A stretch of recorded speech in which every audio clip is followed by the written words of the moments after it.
Welcome to Simply Scottish. I'm your host, Andrew McDermott. Today, selections from our radio archive. You'll hear Andrew McDermott Sr., my father, teach us about the Scottish Merchant Navy, and he'll share some of his close encounters with one of Scotland's most famous sons, Sean Connery. And I'll bring to you some interesting tidbits about Robert Watson Watt and his development of radar technology in the early 20th century. You'll also get to enjoy some lovely Scottish music, old and new, like this tune, a new one from Tom Spirals and Ewan McLaughlin, pairing together traditional Gaelic sounds with futuristic dub music. Let's listen to some more together, shall we?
Before it was a podcast, Simply Scottish was a radio show that aired live every week from our base in South Texas.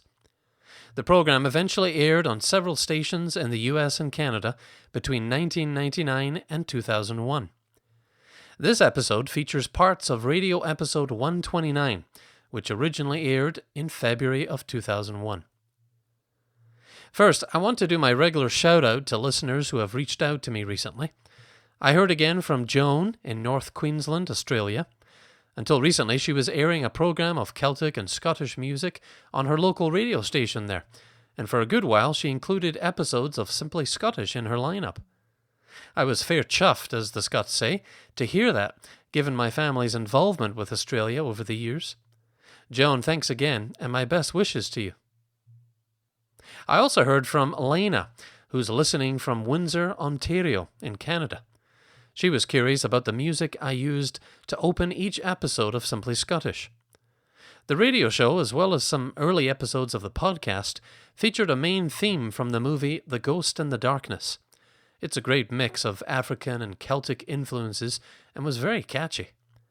Lena says, I have yet to visit Scotland, so this is a bit of a virtual way to do so until it's safe to travel again. And that's actually a good point, Lena. Less people have been travelling to Scotland during the pandemic, but more people have been listening to podcasts during that time. So I'm betting there are others out there like Lena who are visiting Scotland virtually through Simply Scottish until they can do the real thing. It's a great idea, and I'm glad to provide you the chance. Perhaps you're also reading Scottish books or watching TV shows set in Scotland, like the well-known Shetland TV show. My wife and I watched that, and it's quite good. So now it's your turn. Get in touch and tell me how you're connected with Scotland and where you're listening to the show. You can email me at andrew@simplyscottish.com. That's andrew@simplyscottish.com. So, it's been almost a year since I lost my father, Andrew McDermott Sr. He founded Simply Scottish with me back in 1999 and was my co-host for all 3 years of the radio show and a few of the podcasts. He was an amazing man. It's still on my to-do list to create a special episode of Simply Scottish dedicated to him very soon. For now, it's only right that we hear from my dad today. First, my dad and I banter back and forth about his close encounters with Sean Connery, one of Edinburgh's famous sons. The great Scottish actor died just a few months before my dad did, on October 31st of 2020.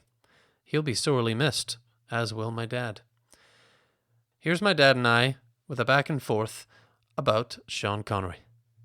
Now, Dad, Sean Connery is a great fan of yours, and your history with he and his family is quite, what would we say, unique. Isn't that correct? Yeah, well, sir to you, if you don't mind. Yes, Sir Sean Connery. Yes, knighted by Her Majesty the Queen in Edinburgh, in Scotland, and one of the very few, if not the only one, to be knighted by Her Majesty the Queen in Scotland. So, Sir Sean Connery, this is your night. Now, as far as your contact with his family, I mean, you've never actually met Sean Connery, have you? I came within about 1 or 2 minutes of meeting him in a fish and chip shop in Edinburgh, where he wasn't very far from where he lived, and he popped in for some fish and chips with some friends, and I went in 2 minutes after he left, and the lady who was serving was swooning all over the place, and I asked her what was wrong, and she said, "You'll have a guess who just came in, Sean Connery." And at that time, he was getting to be quite famous with the Dr. No films, From Russia with Love, the James Bond films. Mm-hmm. But isn't it also true that you worked in the same bar or establishment for quite some time? Well, I think I may have worked in quite a few establishments that he had worked in? But I used to frequent a little pub, which was a great drinking place for his mum and dad. His mum and dad and all the family used to gather there in a little old Irish man and his husband or wife who ran the bar. And this was one of the locals where Sean's mum and dad used to visit. And as a youngster, you knew where his mum and dad lived and actually went into their flat at times, didn't you? Oh yeah, once Sean's fame got wider, everybody wanted to be associated with Sean, and of course my background was very, very similar to Sean's in everything he did. Mm-hmm. And I did go up to the house where he was born, probably, and I just stood there and I looked and said, well, this is where the famous Sean Connery, James Bond, lived. You spoke to his mother, right? Yeah, well, she came out and she wondered why I was standing there, and I said, well, I just heard that Sean Connery lived here, and she says, yes, my son. And I went away happily knowing that I had talked to his mother. Sean Connery is by far Scotland's most popular actor, and for years he has filled movie screens with such irresistible roles as James Bond and father to Indiana Jones. In fact, at a recent press conference promoting his new film Finding Forrester, Connery admitted that the film he had enjoyed making the most was Indiana Jones and the Last Crusade. He said he loved working with Steven Spielberg and Harrison Ford, and that he didn't mind still being associated with his other famous character, James Bond, even though it's been 17 years since he last played the role. Our trivia question this week involves Sean. What was the name of the first Bond movie to feature Sean Connery as Secret Agent 007? That was our trivia question of the week on this particular radio episode that we're listening to today. It's an easy one, really, but you can still send me an email if you know it. And if you don't use the internet to get the answer, all the better. You can reach me at andrew@simplyscottish.com. Up next, my dad talks about the Scottish Merchant Navy, part of a British merchant navy that, as of a year before my dad's birth, 1939, was the largest merchant fleet in the world, with 33% of the total tonnage. The country depended on the merchant fleet in times of peace as well as times of war.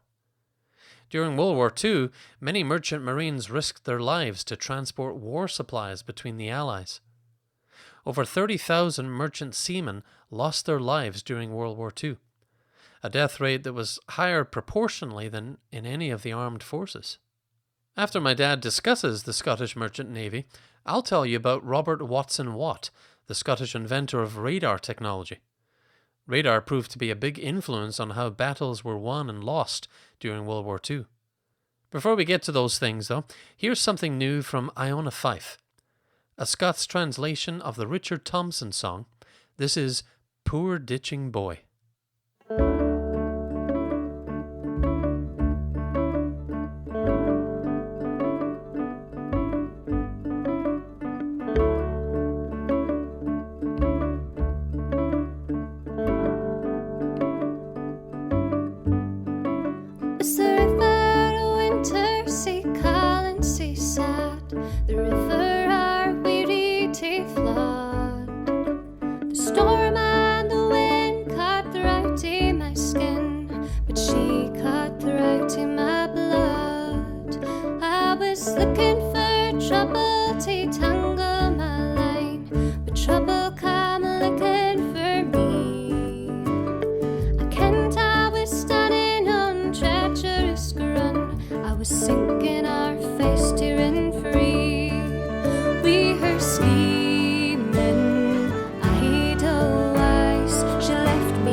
You're listening to Simply Scottish.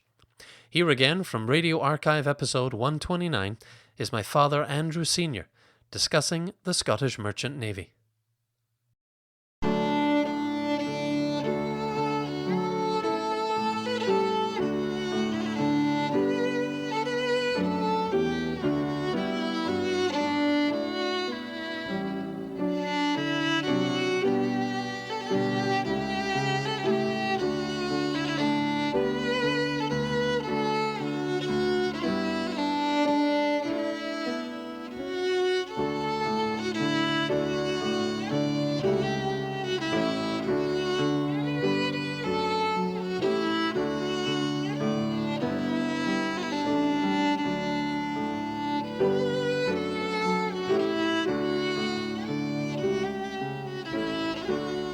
Hi, this is Simply Scottish here, and you're listening to Andrew McDermott Jr. The Merchant Navy is a navy that has lived in the background of the Royal Navy for many, many years. Although both of them were almost started off, and I'm sure that the Merchant Navy started off before the Royal Navy. Being a merchant fleet, my son this morning was asking me, "What's the Merchant Navy, Dad?" I said, "Well, son," I says, "all the merchants from Scotland or wherever would put all their stuff into the ship and sail it off to the sunshine and deliver it to France and Spain and go to Africa, wherever, India, and all over." And most of these people were great ship's captains who, instead of just sailing the ship, would be explorers on the side, if you want to put it that way. They would sail off into the sunset, into some of the uncharted waters, which we all know too well are pretty ferocious in various areas. The trade winds and the Caribbean and the Atlantic, the Pacific. It didn't matter where you went, along the Straits of Gibraltar, the English Channel. There were some fierce seas out there, and those Merchant Navy men roughed the seas to go out there and deliver their produce. Of course, being in the Merchant Navy, most of these sailors would have been in the Royal Navy to begin with. They get taught their craft, whatever it was, and learn how to be a good sailor. They would stay at sea for a few years, and once they learned their trade, then off they would go to have a little cushier time by joining the Merchant Navy and sailing into calmer waters, no battles with Napoleon Bonaparte or being involved with any skirmishes with the Spaniards, which was quite frequent in those days. So these guys would love to sail off to far-off places like Java and the West Indies, in the Caribbean, and all those fancy places like Hawaii. And of course, we can only dream about some of those escapades that these sailors would get up to. And we have saw in films and read many books about the high seas. And of course, the Americans also came into the Merchant Navy business, and they had to do business with a lot of countries that were not quite civilized around these times. And that's where all the headhunters came in Borneo and far-off places like that, where men could be on the menu, and it was kind of hard times for Merchant Navy men. But suffice to say that they were part of a unique bunch of sailors who sailed the high seas and were quite literally explorers who explored the lands which they were sailing to, some that had never been charted. And of course, suffice to say that Christopher Columbus was in the same sort of business. And what did he do? I think we should know that. Almost anyone who is familiar with Scotland knows that her people have contributed an amount to the world far greater than it should have in proportion to its size. We have illustrated this time and time again on our programme, where we've put in the spotlight countless different Scottish authors, inventors, mathematicians, explorers and others. This week we continue that illustration with Robert Alexander Watson Watt, inventor of radar. Robert Alexander Watson Watt was born in Brechin, Angus, in 1892.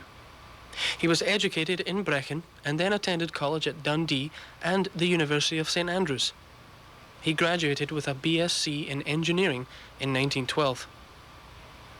Watson Watt's first line of research was in meteorology, where he used shortwave radio to detect the location of thunderstorms. By combining this direction-finding technique with the ranging capabilities of things called ionsones, he designed a system that was capable of detecting aeroplanes. He called this system radio detection and ranging, and gave it the acronym RADAR for short. Now, did this new technology get put into practice successfully? Well, it did. To a great success, actually. We'll have more on Watson Watt's invention of radar after this music.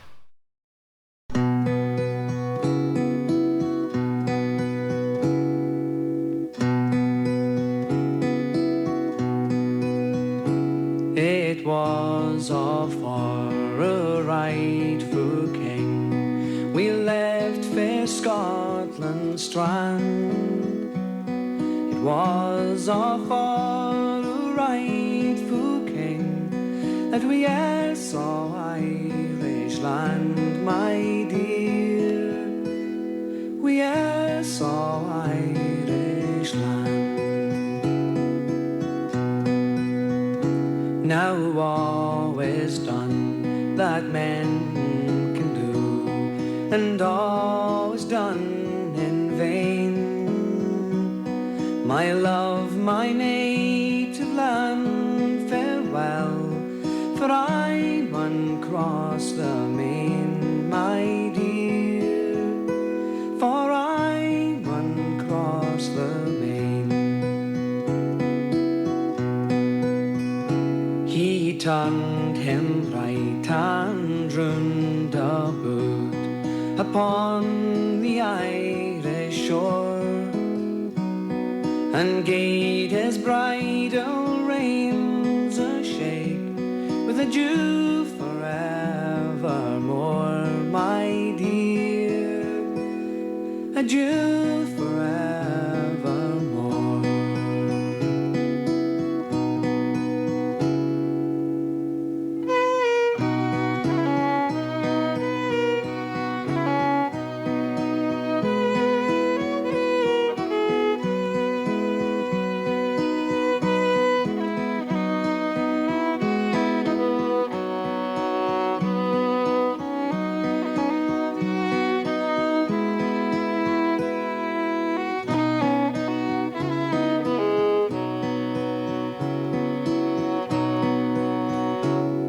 The soldier frae the wars returns, the sailor frae the main.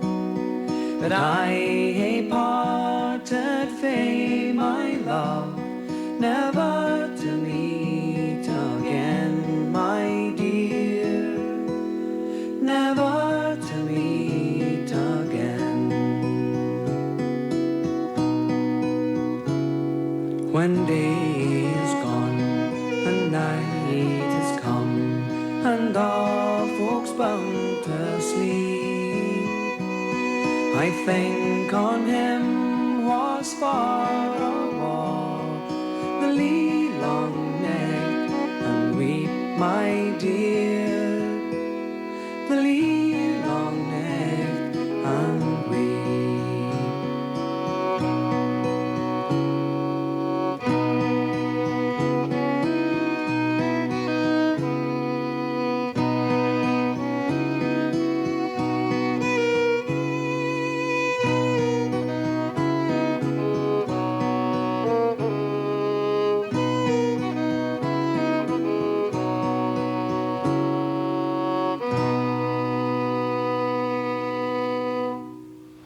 It was all for our rightful king, a song performed there by Dougie MacLean.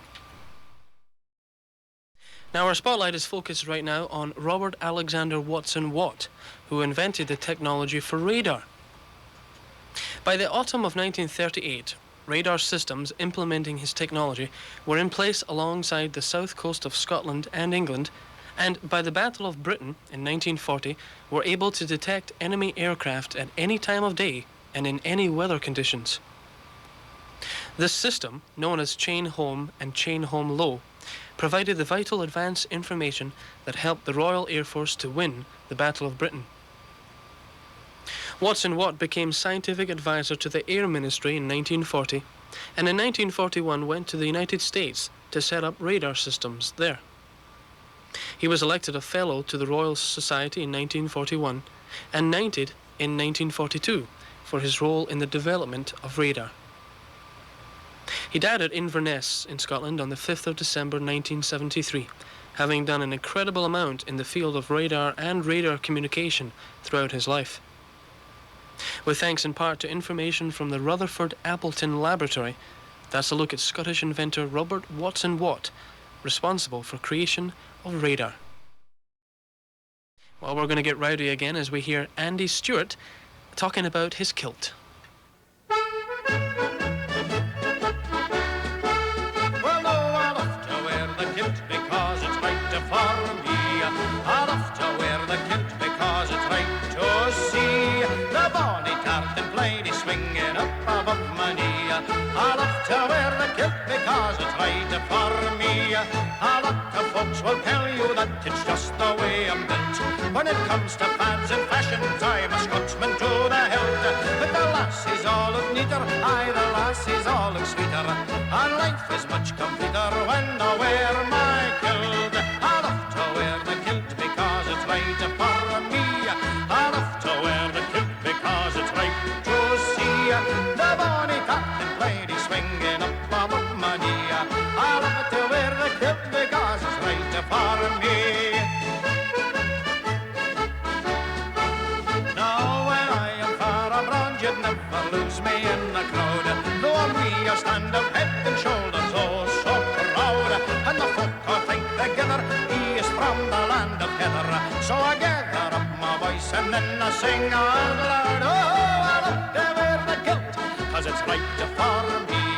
I love to wear the kilt because it's right to see the bonny tartan lady swinging up above my knee. I love to wear the kilt because it's right for me. Well, no, I used to court a winsome lass, but I couldn't score at all. I wooed her in a lovely suit, but oh, she wouldn't fall. So one day I donned the tartan, and I told her we were parting.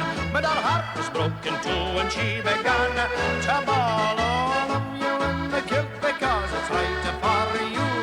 My lad, you've no idea what it does for you. I love your tartan lady, and I promise to be true. I love you in the kilt because it's right for you. Well, now I have a wee bit laddie, and he's only 2-year-old. And the first day he was walking, what a wonder to behold. He did not look so happy as he toddled in his nappy. So he turned to his mommy and he began to scold. I love to wear the kilt because it's right for me. I love to wear the kilt because it's right to see the bonny tartan lady swinging up above my knee. I love to wear the kilt because it's right for me.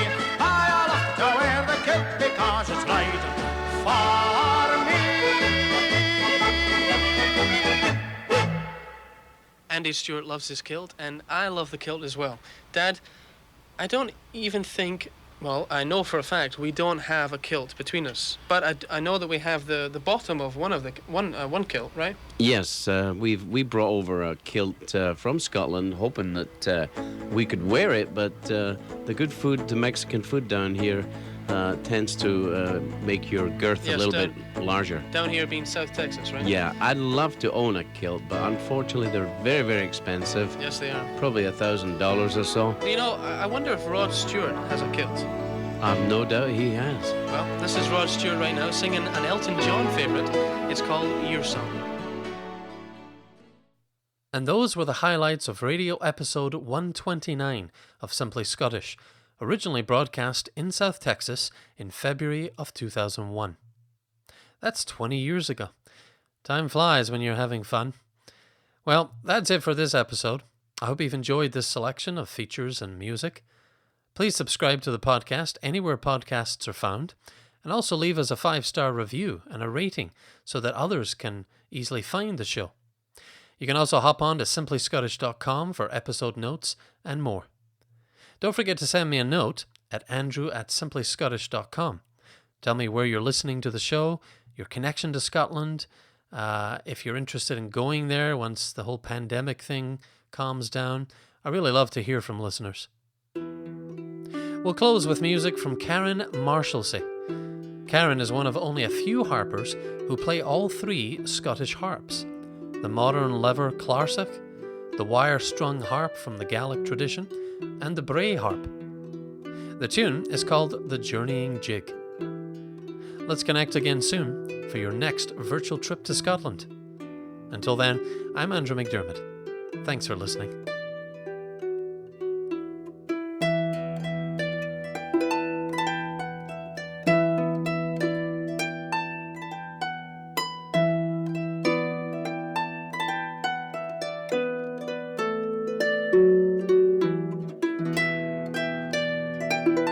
Simply Scottish is hosted and produced by Andrew McDermott. Show content, copyright Simply Scottish Media. All music is used with consent of copyright holders. Continue your Simply Scottish experience at simplyscottish.com. Thanks for listening.